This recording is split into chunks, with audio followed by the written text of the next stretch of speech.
오늘은 이렇게 동남산으로 해서 이렇게 답사를 시작하도록 하겠습니다. 현 위치 백운골입니다. 또 열암골 주차장 이렇게 합니다. 올라가면 0.75km인데 길이가 거의 0.75지만 굉장히 좀 깁니다. 한 1km, 2km 정도 느낌이 듭니다. 열암골 석불 좌상을 보고 요 불상을 조사하다가 표시되지 않았습니다만 열암골 마의대불, 예전에는 이 열암골 불상이 발견되기 전에는 인기 있는 코스 아니었습니다.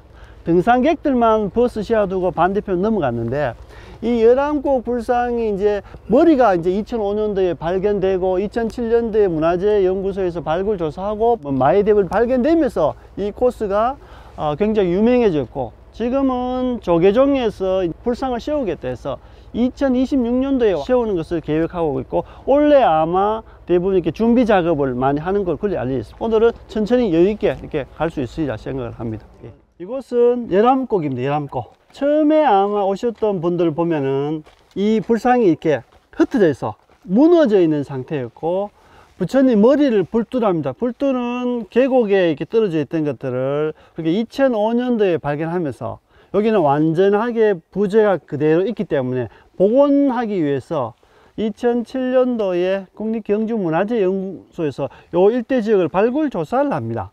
발굴 조사를 하다가 이제 그 여직원이 요 뒤편 주변을 이렇게 조사한다고 바위 뒷면에 이렇게 가니까 지금은 이렇게 파져 있지만은 이 경사면 전체를 흙이 묻혀 있습니다. 가운데 묻혀져 있어서 얼굴 부분이나 이런 부분들 다 이렇게 묻혀져 있었고, 약간의 빈 공간에서 보니까 부처님의 발 같은 게 흔 조각 형태가 있어서 이렇게 만져보니까 조각 느낌이 나서 이제 발굴 조사하다가 그 부분을 파헤쳐서 불상을 발견하게 됩니다.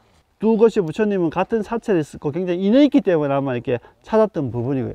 이 부처님 불상을 보게 되면은 앉아있는 자세는 결과부자상입니다. 결과부자상은 보게 되면은 왼쪽 무릎이 밑에 있고 오른쪽 무릎이 이제 발이 위에 올라가는 경우도 있고, 반대로 거꾸로 되는 부분도 있습니다. 그래서 뭐 상현자, 하현자 이렇게 나누기도 합니다만 대부분 이런 식으로 오른발이 올라가는 상현자 형태로 굉장히 많이 쓰고 있고, 그 다음에 부처님은 속모습은 지난번 말씀드렸듯이 그 깨달음을 얻는 항마촉진 하고 있는 모습이고요. 그 다음에 이제 옷은 이게 한쪽 가슴을 그린 옷, 편단 옷을 이렇게 하고 있는 부분이고, 목에 삼도가 있는 부분이고, 코, 눈 있고, 그 다음에 머리 위에 보게 되면은 나발, 그 다음 위에 또 약간 보면 혹이 나와 있죠. 육개. 광배가 멋있습니다. 그 머리 뒤에를 우리 두광 한다 했죠. 머리 두자 빛광자 두광, 몸체를 신광 이렇게 하는데 여기 전체를 거신광 이렇게 보통 표현한다 했죠.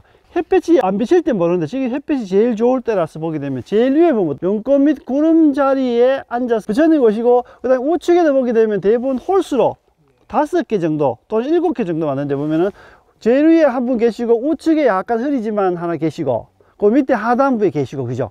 또 제일 밑에는 딱 보게 됩니까? 연꽃 문양으로, 꽃 문양으로 이렇게 되어 있는 부분도 있고, 뒤편, 그죠? 그러니까 굉장히 이 광배가 굉장히 뛰어나고, 광배 뒤편에도 자세히 보시면은 우리가 두광 뒤에 있는 게 굉장히 이렇게 좀 멋있게 보상화물이라 합니다만 잘 이렇게 되어 있는 부분이고요.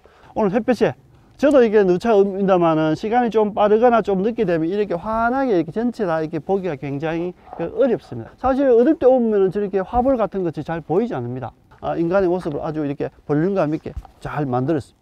제일 아래 보면 70도로 이렇게 슬라이딩해서 부처님 딱 계신데, 저 부처님하고 바위하고 거의 한 5cm 정도 납니다. 프랑스의 르몽드지에서 이걸 보고 5cm의 기적게 표현되어 있습니다. 이 무게는 한 80톤 정도가 되고, 바위 전체 길이는 6m 정도, 폭이 한 3m 80 정도, 두께가 한 2m 좀 넘어가는데, 이 80톤짜리에 또 화강암이 크대기 가고 해서 사실 요즘 기술로는 올릴 수 있습니다. 뭐 여러 가지 기술을 올릴 수 있는데, 이제 그 지금까지 하지 않았던 부분들은 어떤 면에서 보면은 여러 가지 이유가 있습니다.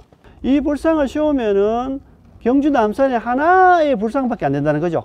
삼릉계곡의 상선암 마의대불, 금호봉에서 바로 내려오면 약수계곡 마의대불, 요게 이제 경주 남산에서 발견된 게 중에 세 번째 큽니다. 근데 이게 세우면은 멋있기는 하겠지만은 경주 남산의 하나의 불상밖에 되지 않기 때문에 이렇게 넘어져 있으면 신비감을 주기 위해서 훨씬 더 많은 사람이 오랫동안 관심을 가지고 오지 않을까, 이런 양면성들이 있어서 쇼오지 사람도 있고 쇼오지 말자는 사람도 있고 해서 굉장히 찬반 논쟁이 있지만 지금은 이제 복원하는 걸로 이렇게 결정이 나 있는 부분이, 복원을 하려다 보니까 이게 넘어진 이유가 지반이 약했을 수도 있고 또 조선시대에 큰 지진에 의해서 넘어졌을 수도 있고, 근데 대부분 요즘 사람들은 그냥 지진에 의해서 넘어질 확률이 가장 높다라고 보통 이렇게 표현하고 있습니다. 지반 자체가 튼튼하지 않기 때문에 다시 지반 공사를 하고 바로 세운다 한들 또 오랜 시간이 또 하면 또 무너질 염려가 있으니까 이제 그것을 고민한다고 올해부터 아마 지질조사나 안전 점검을 조사를 해서 복원하는 걸로 이렇게 결정이 나 있는 부분이, 불상 거의 한 4m 60도 이렇게 손못으로, 왼쪽은 약간 아직 묻혀 있어서 이게 그 측량 같은 게 잘 안 되니까 이렇게 점선으로 이렇게 표시되어 있는 부분이고, 미소는 굉장히 띄어 있죠. 그러니까 아마 만들고 난 다음에 얼마 지나지 않아서 이렇게 넘어졌으니까 그대로 노출이 되지 않으니까 굉장히 이렇게 보존이 잘 되어 있는 부분. 죄송합니다. 저는 모르고 피부가 참 좋다 이렇게 할 뻔했습니다.